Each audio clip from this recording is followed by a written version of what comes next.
আমাদের অসংখ্য মানুষের বাড়ি ছাড়া, হাজার হাজার মানুষ আজকে বাড়ি ছাড়া হয়ে গেছে। আজকে আমি মুখ্যমন্ত্রীর কাছে অনুরোধ করব, আজকে আপনারা সেই ব্যবস্থা করুন যাতে করে বর্ষা ফিরে এসে মানুষরা নিজের বাড়িতে ফিরতে পারে।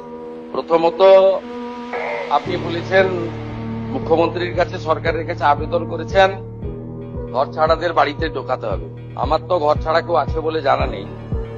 যদি যদি যদি যদি যদি কেউ ঘর ছাড়া থাকে, আপনি আপনি মাননীয় ডিজিপির কাছে তালিকা দেবেন, কিন্তু শর্ত একটাই,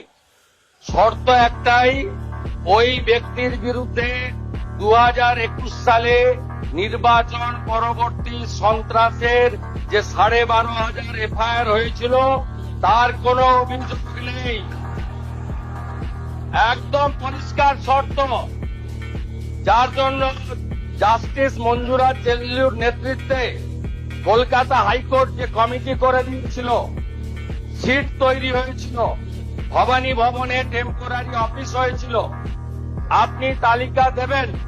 তার মধ্যে যদি সম্মানীয় রাজনৈতিক ব্যক্তিত্ব থাকে যাদের বিরুদ্ধে 2021-এর পোস্টপোন ভায়োলেন্সের অভিযোগ নেই, তাকে সসম্মানে এলাকার বিজেপির বিধায়ক এবং এসপি গিয়ে বাড়িতে ঢুকিয়ে দিয়ে আসবে। আর যদি 2021-এর পোস্টপোন ভায়োলেন্সের অভিযোগ থাকে, তাকে সরাসরি জেলে যেতে হবে।